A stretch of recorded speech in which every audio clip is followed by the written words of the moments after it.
Hello tout le monde, j'espère que vous allez bien. Aujourd'hui on se retrouve pour une nouvelle vidéo qui sera une vidéo review de WWE Backlash 2023. Donc le show il s'est déroulé cette nuit à Puerto Rico et c'était vraiment super bien. Avant que la vidéo commence, n'hésitez pas à me suivre sur mon Instagram et mon Twitter, il s'affiche à l'écran. Et je vous laisse avec la suite de la vidéo. Comme vous pouvez vous l'imaginer, en fait, Backlash c'était comme à SmackDown, l'ambiance était folle, c'est encore mieux qu'à SmackDown.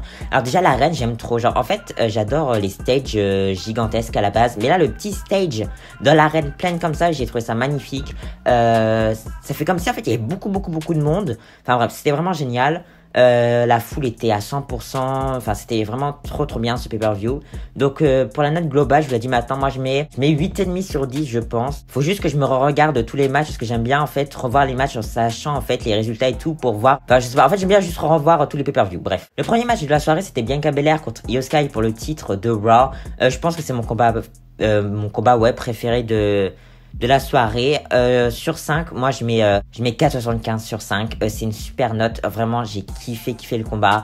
J'étais super content en fait que Io Sky a laissé cette opportunité face à Bianca Belair. Donc pour moi c'était sûr Bianca Belair allait conserver parce que je vous ai dit j'ai mon scénario en tête, Io Sky Miss Money in the Bank et AC Marslam a cash-in sur Bianca Belair quand elle va affronter Charlotte Flair.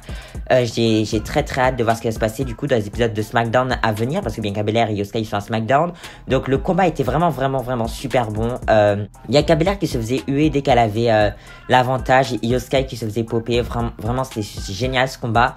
Et on peut voir à la fin quand il y a de damage control, Bayley et Dakota Kai veulent intervenir pendant le combat parce que Io Sky elle était en difficulté. On voit Dakota Kai qui dit à Bayley non vas-y, enfin elle dit pas non vas-y pas, mais on la voit un peu stressée que Bayley elle y parte parce que en fait je pense que Io Sky elle voulait pas que damage control intervienne pendant ce combat et je pense qu'il y aura des répercussions bientôt et que ça va être bientôt de la fin de Damage Control et j'ai très hâte de voir ça parce que pour moi les trois, Bayley, Dakota Kai et Io, c'est des superstars solo. Vraiment la division féminine de SmackDown elle va être en feu, genre j'ai vraiment trop hâte, je suis trop content de cette draft, j'ai très hâte de Raw et SmackDown. Et du coup Bianca Belair a conservé son titre, c'est vraiment un super combat, donc je me demande face à qui elle va défendre maintenant pour Night of Champions et Money in the Bank. Deuxième combat de la soirée, c'était Seth Rollins contre Omos. Seth Rollins-Omos, moi je mets 3,25 sur 5. Je pense que c'était mon match préféré de Omos. Il était vraiment super cool ce match. En fait, c'est Seth Rollins face à un géant et je trouve qu'Omos il était vraiment bon. Enfin, j'ai pas trouvé de lacune dans ce match à Omos. Genre, je l'ai trouvé comme un... Enfin, j'ai trouvé que c'était un bon catcheur. Alors que habituellement, Omos, je trouve pas que c'est un super bon catcheur. Bon, en même temps, après, il est face à Seth Rollins. Donc, c'est vrai que ça aide. Le Storm géant à la fin du match était vraiment bon. J'ai pas grand chose à dire sur ce match à part que c'était un bon combat de catch. Je suis pas déçu d'avoir eu ce match sur la carte du coup. Donc là on va voir Seth Rollins se diriger vers le titre World Heavyweight et on espère devenir champion World Heavyweight pour Night of Champions. Troisième combat, c'était le match pour le titre des États-Unis. C'était un triple menace entre Austin Theory, Bobby Lashley et Bronson Reed. Le match était assez court, mais je pense que la durée était parfaite en fait. Moi je mets à ce match 4 sur 5 parce qu'en fait s'il aurait été un petit peu plus long, j'ai peur qu'il soit un peu ennuyant. Là c'était vraiment très intense, il y avait beaucoup de... Enfin c'était très rapide, c'était intense, il y avait de la puissance, enfin bref c'était vraiment un super combat. Donc moi j'étais au live event à Paris et il ressemblait énormément au match du live event, ce combat, avec quelques trucs de changer. Donc le finish c'était le même qu'en live event en fait. Et moi j'ai vraiment beaucoup aimé ce combat. Bobby Lashley qui va j'espère se diriger vers Roman Reigns, Bronson Reed à Raw. J'ai trouvé que Bronson Reed c'était vraiment le meilleur... Enfin, c'était l'élément le plus important de ce combat, en fait. C'est lui qui a fait la meilleure performance. Donc, j'espère que Bronson Reed, il va être bien utilisé du côté de Raw. Austin Theory, j'espère que... En fait, j'ai trop hâte parce qu'Austin Theory, les champions des États-Unis, et là, ces Future Changers, ça pourrait être des gars comme LA Knight, Grayson Waller. Donc, vraiment, j'ai très hâte de voir ce qui va se passer à SmackDown. La foule était vraiment dedans. Vraiment, moi, j'ai kiffé ce show. J'ai adoré ce match.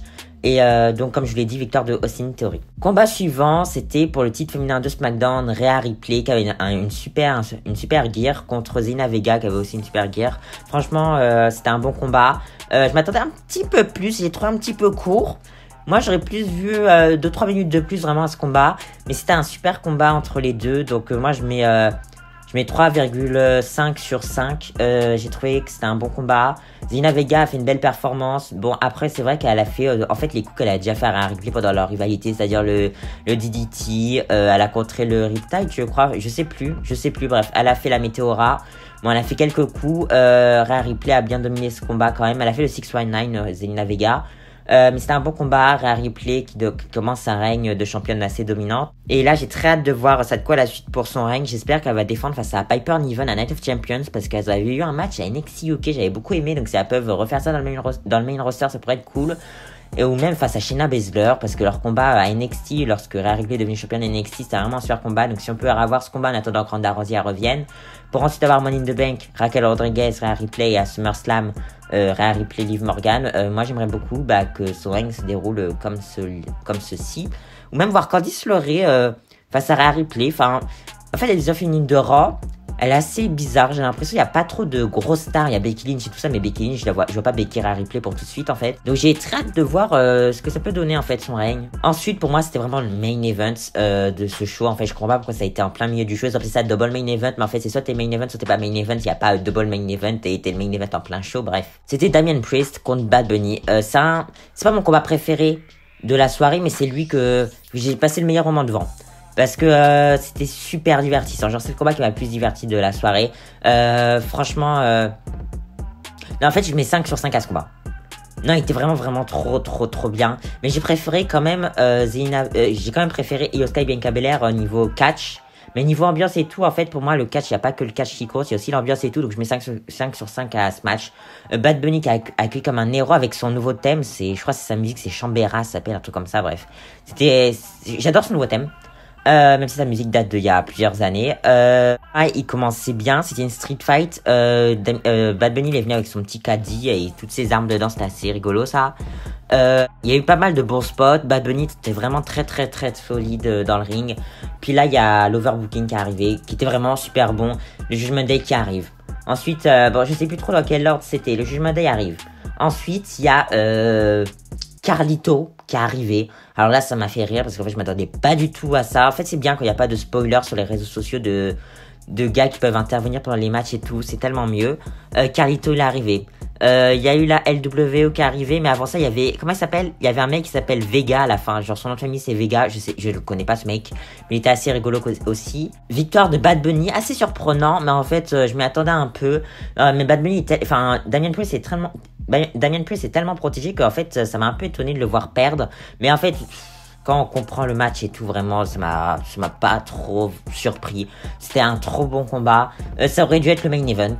Même si le main event n'était pas mauvais, on va en reparler tout à l'heure. Ensuite, c'était le 3 contre 3. Alors là, j'étais déjà un peu épuisé J'étais déjà un peu épuisé du Bad Bunny Damian Priest parce qu'il était vraiment bon le combat. Mais alors enchaîné avec un 3 contre 3 qui commençait assez lentement. Moi là j'étais crevé. Le match était pas mauvais, il était bien. Je mets 4 sur 5 parce que le combat était vraiment bon, hein, le 3 contre 3. Il y a enfin des dissensions de la Bloodline assez claires en fait, avec Solo Sikoa qui a manqué faire Samoan Spike sur Jey Uso. Les Uso qui, je sais pas, ils étaient un peu chelous, genre ils taguaient mal. Enfin, ils avaient des problèmes de communication, genre qui commence le match, les tags, le super kick sur... il y a un Uso qui a fait super kick sur un autre Uso. Il y a eu beaucoup de problèmes de communication, donc c'est bien qu'il y ait enfin des dissensions dans cette histoire de Blue Line, parce que là, après Backlash, c'était un peu nul. Donc là, si ça peut redevenir bien, bah ça serait cool. Victoire de la Bloodline, parce que en fait je comprends pourquoi la Bloodline ont gagné, parce qu'en fait Solo Sikoa il déçoit pas en fait, et lui c'est grâce à lui qu'ils ont gagné ce combat. Kevin Owens et Sami Zayn de toute façon ils sont à Raw, donc j'espère qu'on les verra plus contre les Usos là. C'est Matt Riddle qui prend le tombé, bon ça va pas lui changer grand chose à sa vie. J'espère qu'il y aura des nouveaux titres par équipe du côté de SmackDown pour avoir les Street Profits champions et avoir une division par équipe séparée. Comme ça, on est sûr de plus avoir Uso contre Kevin Owens et Sami Zayn. Même si je pense qu'il n'y aura plus ce combat, mais bon, ils ont quand même gagné un 3 contre 3 face au champion par équipe. Donc, c'est peut-être qu'il y aura une revanche. Hein. Même si, personnellement, je crois pas. J'ai oublié d'en parler, mais ils ont beaucoup parlé du site World Heavyweight pendant le show. Et donc, on a appris pendant la presse conférence qu'il y aura 2 3 contre 3 et les deux gagnants de ces 3 contre 3 à Raw et SmackDown vont s'affronter dans le même show pour avoir un représentant de Raw et un représentant de SmackDown pour Night of Champions. Donc je pense que si c'est le gars de SmackDown qui gagne le titre World Heavyweight, qui va être drafté à Raw. Bon, je suis un peu surpris de cette décision, mais bon, tant pis, on verra. J'espère vraiment qu'on va voir des gars comme JD, McDonough et tout ça dans les triples menaces de Raw. Et pareil, du côté de SmackDown, avoir des gars de NXT, comme ça va permettre de les présenter au main roster dans des matchs assez importants. Donc voilà, j'espère que Triple H ne va pas nous décevoir là-dessus parce que Jack nous a un peu surpris en disant qu'il y a des gars de SmackDown qui vont y participer, donc bon. Et enfin, le main event, Cody Rhodes contre Brock Lesnar. Je pense que c'est mon combat de Brock Lesnar préféré depuis SummerSlam de l'année dernière, parce que les combats contre Bobby Lashley m'ont beaucoup déçu. Cody Rhodes, grosse entrée, et Brock Lesnar, bah pareil, Puerto Rico était grave content de voir Brock Lesnar, bon, toi t'as Brock Lesnar, moi aussi je suis content. Cody Rhodes qui attaque Brock Lesnar dès le début du combat, et il utilise des armes et tout, et après le match commence, Brock Lesnar il va saigner parce que bah, Cody Rhodes il aura retiré un truc de ring, un coin de ring, il aura retiré une protection, Brock Lesnar il va avoir il va saigner parce qu'il va se prendre la tête dans le coin de ring, sans protection. Il y aura du sang, c'était vraiment un bon combat j'ai trouvé.